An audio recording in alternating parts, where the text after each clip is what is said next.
Confessions of a Young Entrepreneur, critical mistake number 2. Very similar to number 1, and this one is about a lack of focus.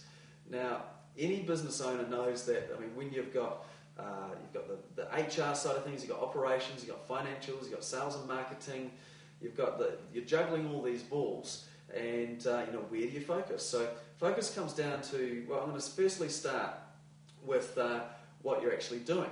Now, focus for me was a problem because I was a typical entrepreneur and very excited by shiny objects and had to run off and look at what I could do next. So at one stage I had about 5 different businesses on the go, and what ended up happening is progressively they were all getting worse because none of them were getting the attention that they needed to get to where they needed to go.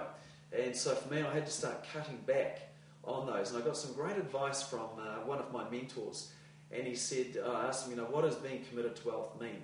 And he said, being committed to wealth means having the focus to not get distracted.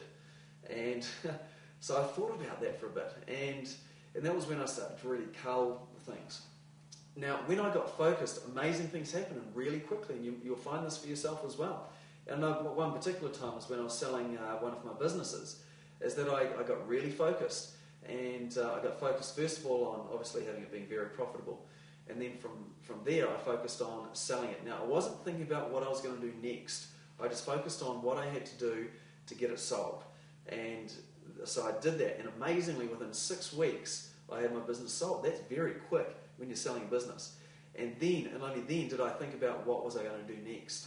Now, I'm not saying it's impossible to have more than one business. In fact, it is absolutely possible. But what I'm saying is, do not move on to business number 2 until you've got your bedroom tidy in business number 1. And that means that business number 1 can run without you having to be there day and night. And that means having good people, a team, and good systems around.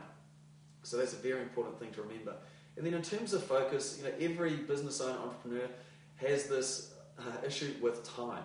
There never seems to be enough time around. Now, there is the law of the vital few, and it's sort of linked to the Pareto, the 80-20 principle. And you should be starting every day knowing what the 1, 2, or 3 key things are that you must get done that day. And then, regardless of interruptions, you get those things done.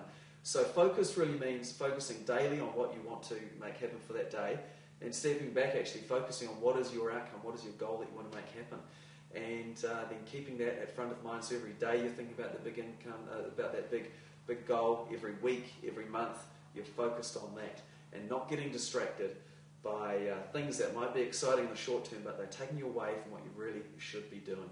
So there you go. That's critical mistake number 2. Having a lack of focus, so avoid that at all costs.